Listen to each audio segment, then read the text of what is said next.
Success Insight shares the stories of the people with passion and drive who make things happen in the world. Here's your host, Howard Fox. Hello, everybody, and welcome back to the Success Insight podcast. Our guest today is Lee Matthew Goldberg. Lee is an award-winning novelist and screenwriter. And if you recall, he joined us last year on Success Insight to chat about his fourth novel, The Ancestor.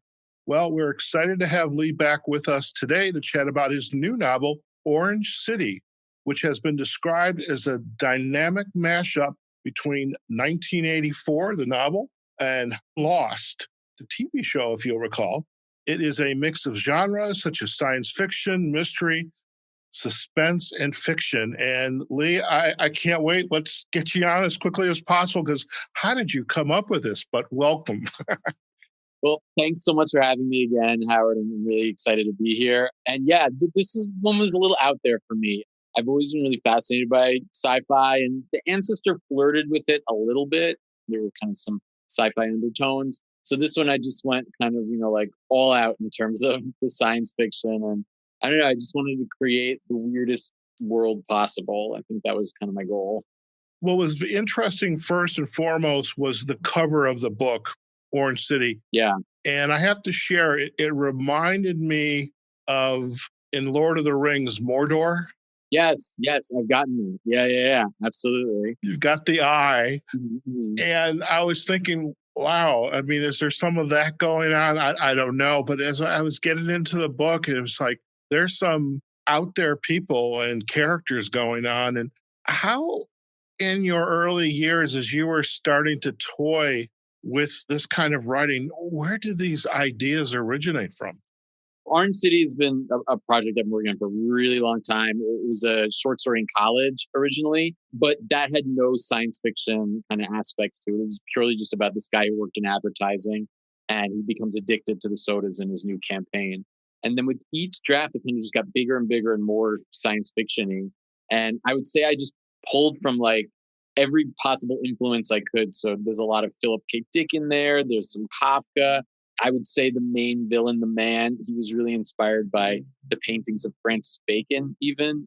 Orange City, I look at it as like a grab bag of like all my favorite sci-fi, kind of just stuck in a blender. When you are starting to craft a story like this, perhaps in your early years when it was just a guy doing advertising, do you keep this type of work close to your chest, or do you start to kind of beta test this writing? Like, hey guys, what do you think? I mean, how do you kind of evolve this book so it takes on an additional layer of complexity? Yeah, I mean, because I've been working on this one for so long, it had a lot of earlier readers, and especially some people who I knew really enjoyed science fiction. I don't love giving my books to other writers to read first. I find that like myself, they put too much of their own kind of ideas into it. But really great readers, I feel like, are the best beta people. So I think, I have a bunch of friends who are into like graphic novels, and I feel like they were really good people to kind of bat some ideas around with this one. Fantastic. So tell us a little bit more now about the book, Orange City, and who are some of the main characters, the protagonists, and what's going on in the story? Yeah, so Orange City is about a hidden city, may exist in this world, may not. Definitely in the future, though, if it does. It's basically a place for people who are outcasts, people who are felons. And the city basically gives you, come to the city and your past life is kind of eliminated. So if you had a terrible past life, here's a new one. They'll give you a job, they'll give you a place to stay. So it sounds like this paradise, but I mean, that wouldn't make an interesting book. So there's definitely a double-edged sword. And the sword is that you're stuck in this place forever. And it's ruled by this very weird creature called the Man. He lives in an eye tower, 100-story tower in the shape of an eye. And he's a sociopath. He runs his city like a dictatorship.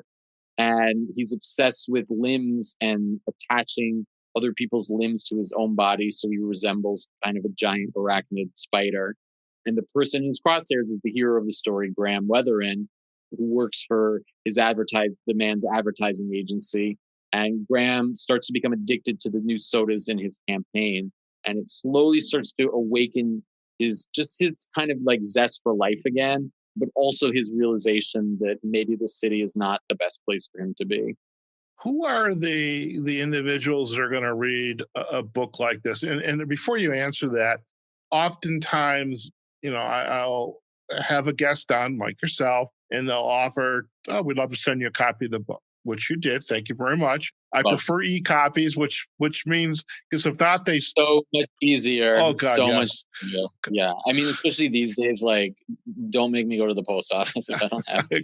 Yeah, it's like I have books that are on my bookshelf that, I look at them for a couple pages and they sit on my bookshelf. They become artwork. And so this is much easier. And as I'm getting into the story, I'm enjoying it. I am enjoying it. And I'm curious, who are the ideal readers of the story? Do you have an idea who you're writing this for?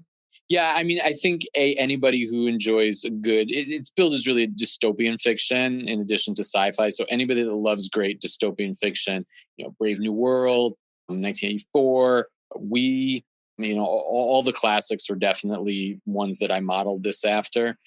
Handmaid's Tale, but also I think anybody who likes science fiction. I will say, because I'm primarily not a sci-fi writer, I am a thriller writer sort of first. I've had readers who are kind of testing out the book. Like, they haven't really read science fiction. They're giving it a chance and really enjoying it and kind of seeing it in a different way almost. So I'd really say, like, the book is for anybody that's interested in a good, weird, if you like dark fiction though, tale, it's for you. If too many things, you're squeamish and offended by, it's probably not the best book. Well, I'm excited for what is yet to come. Now, I have a question, and maybe it's a little bit of a gotcha question, so I apologize in advance. Sure. I've been doing some interviews lately, and I've got another one coming up shortly, where there was a realization that the story had some hooks back to the author's life and the reality of things that happened in their life. And for the life of me, I had no idea. It never even dawned on me. And now as I read other books, I'm getting into yours, I'm curious, is there anything in the book Orange City, or perhaps even some of your earlier work, where there's a little piece of me here or a piece of somebody I know or knew in this book? So I'm curious about that. I would say my other books more are Orange City, not too much. I think because it's such a weird out there sort of world, I just completely left this one behind when I was writing it. I don't remember if we talked about it, but with my book, The Ancestor, I wrote it the same time my father passed away. So a lot of that was kind of brought into the book. I have a new young adult book series also coming out, and the character loses her sister. So my loss related to him went into that book a lot. I'm working on a book now. It's about a family of Jewish bank robbers.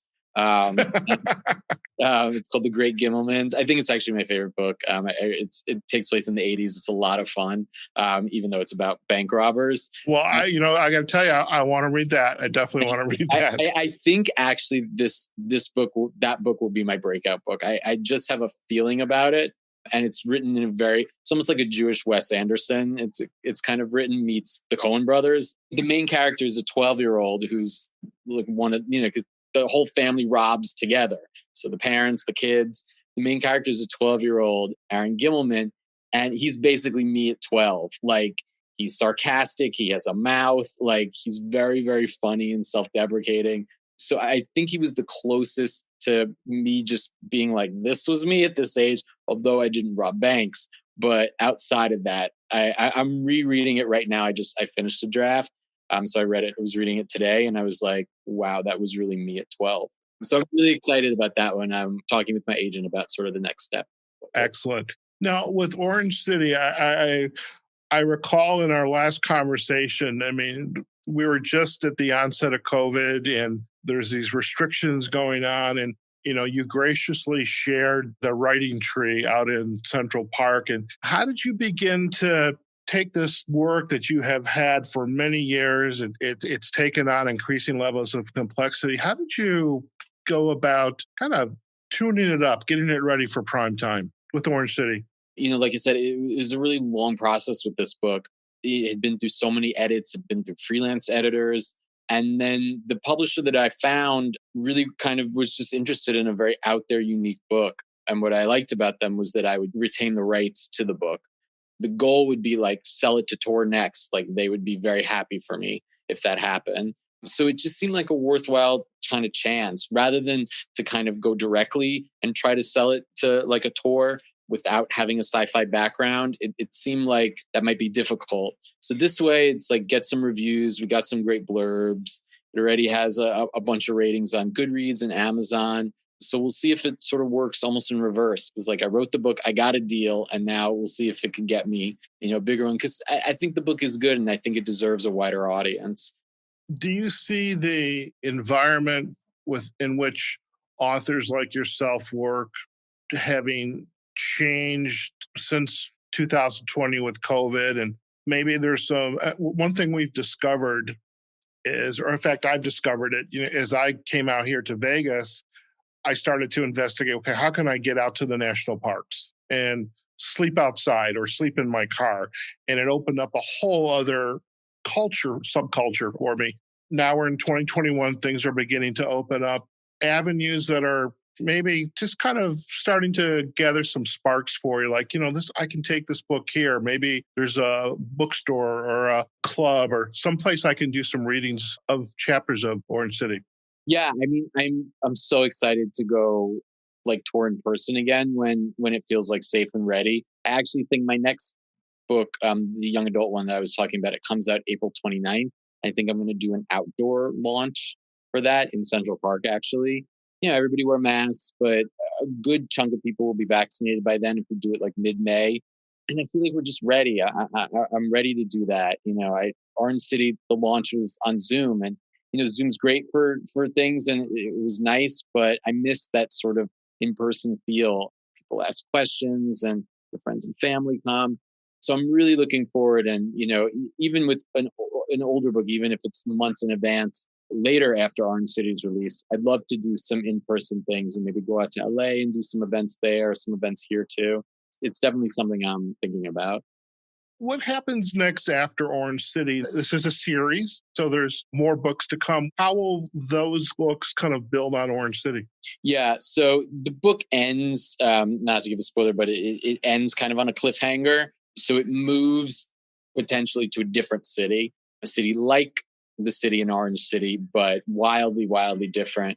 That city is called Lemon World. And it would have a much more like Mad Max apocalyptic feel to it, like barren wastelandy, Walking Dead-esque. So I have some of it plotted and outlined, and I'm sort of just waiting for the inspiration to write. I feel like I had a different experience than a lot of writers during COVID. I know a lot of people who really were not able to write at all. I was like locked in my apartment last March with COVID raging in New York City and writing up a storm because I was like, what else am I going to do? So I'm a little bit spent right now in terms of writing. I wrote 2 books over this past year with COVID. So I'm a little bit on a break.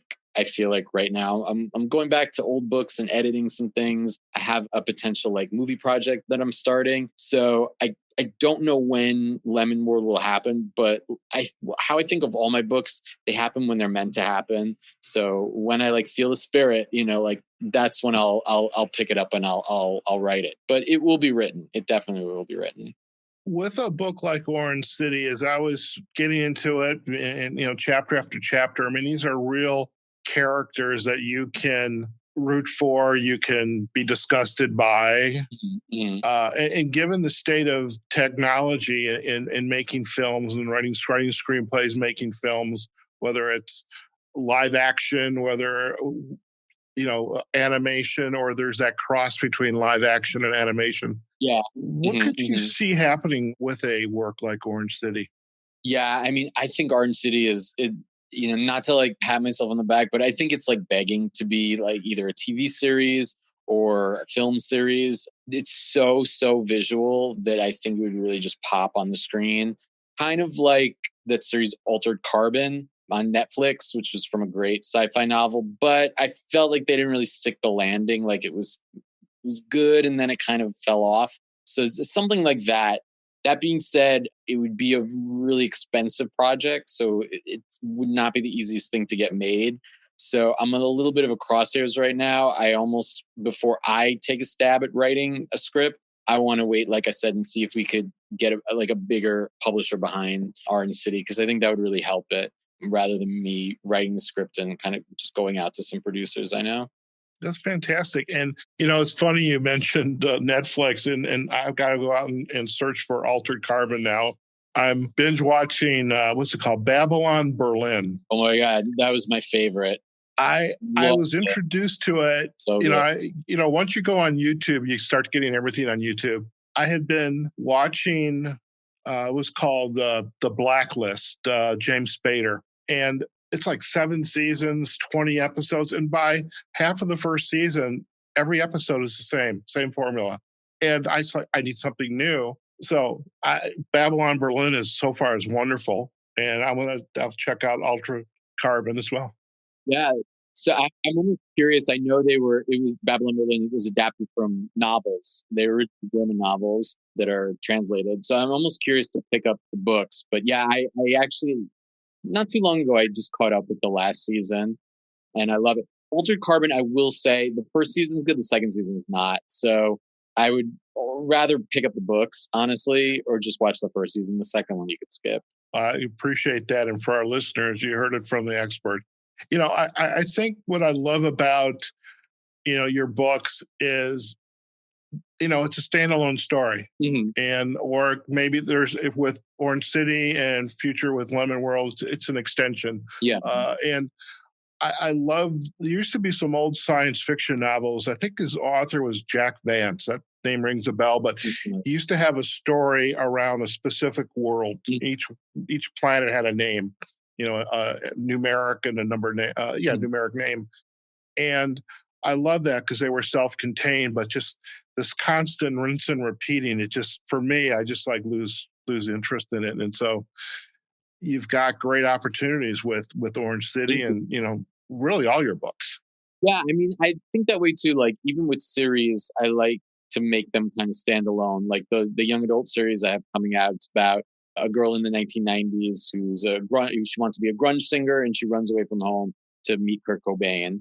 And then the second book is about her journey as a musician, where her band kind of starts to do well and then the rise and fall of it. But you could read them together or you could read just one of them and still get just as much from it. And I like that about books too, rather than somebody commit to here's 8 books in a series and you have to read them all. You have no idea what's going on. I'm even thinking about a sequel for The Ancestor, but it also would be self-contained. So you wouldn't necessarily have to read it. Although, it'd be nice because then it's people buy the book again. There you go. So now, we're in end of March and Orange City is out and you've got the other books in the works. What are you continuing to do when you're not writing to kind of take care of yourselves, kind of keep the non-writing sanity going, so to speak? Yeah, I mean, I feel like I'm about to start emerging again almost. In New York City, it's my social life has been eating outside basically, and that's it. I've been very cautious. I haven't seen people indoors really, just because here it's there's 9 million people and I don't want to, it's I've come this far. It's let me not get COVID now. So I'm just doing more. I want to do some traveling. I want to go to the beach. So I'm a little bit not taking a break from writing, but to start something new right now, I'm kind of just working on some old projects for the next couple months, maybe even into the summer a little bit. And then in the fall, I'll start a novel again. I'm actually contractually have a book due on Halloween. Most likely I'll have to start that one, but I'm just not ready right now. So you got to take a break. You got to take a little. I need take a little break. Yeah. I hear you.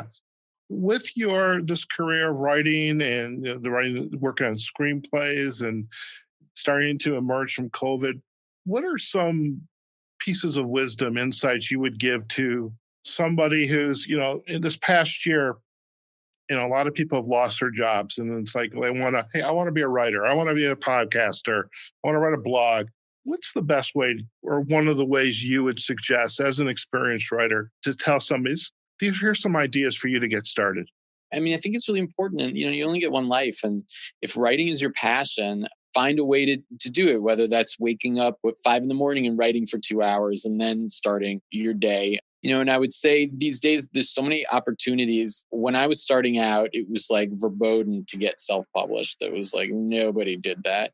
These days, the stigma's off. It's like if you're not clicking with agents, which is really sort of that first step, and you really believe in a book, hire a good editor that you could find, make sure it's professionally edited, and put it on Amazon and see what happens. Just start to build a resume, send your short stories out to journals, put them on Amazon, query as many agents as possible. There's so many, start a podcast, start a blog. These days, you could be so connected with the community without having to go the traditional publishing route. And then maybe that comes along down the road. I think if I was younger starting out now, that's how I would do it, because my first book came out when I was 35. So it took me longer than I expected, and I had stuff. And I think if that was me now, I would have put out some of those early books and just tested them, early on. Although maybe it was for the best. Maybe they weren't ready. Who knows? You're ready when you're ready. Yeah. The great thing about this career is like everybody is old. So like, there's so many writers, they're in their 60s when their first bestseller comes out. John Updike was in his 80s. He was still writing. Like, I'm still a baby in this career, which is nice. Nobody gets published in their 20s. Like it's practically impossible. So, at least that's off, where it's not like acting where it's like, you have to be, you have to kind of get it all out, because then the roles start drying up. The roles only get bigger as you get older, in terms of writing.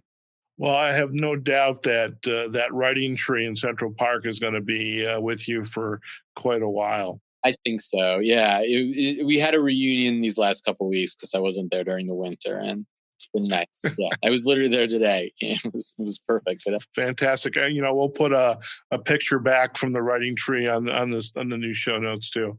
Still applies. If our listeners would like to learn more about you and your work, where are the best places for them to go?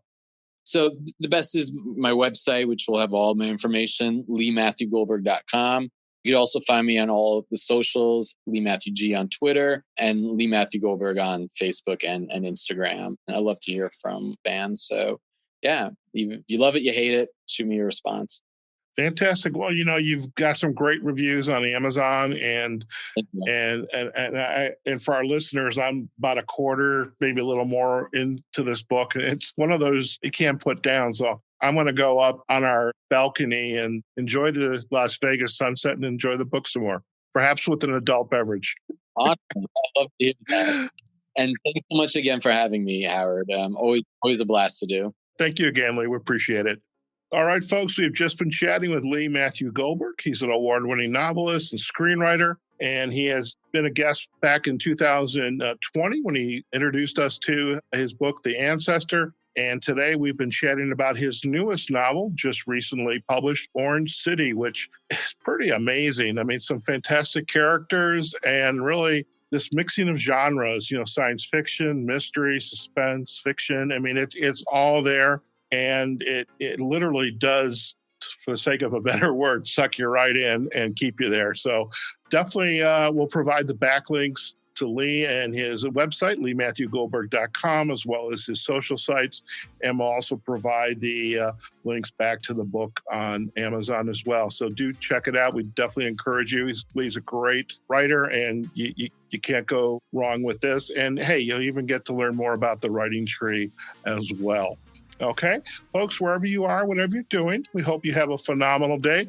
Do take some time to check us out on successinsidepodcast.com. Leave a comment about this episode or any other episode. As well, you can find us on Facebook and LinkedIn at successinsidepodcast.com. And we're also on the main podcasting platform. So you have your choice. We are on all of them. And you can also find us on YouTube as well. Okay, go out, have a fantastic day, and we will see you on the next episode of the Success Insight Podcast. Take care now. Success Insight is a production of Fox Coaching and First Story Strategies. Find us online, successinsightpodcast.com.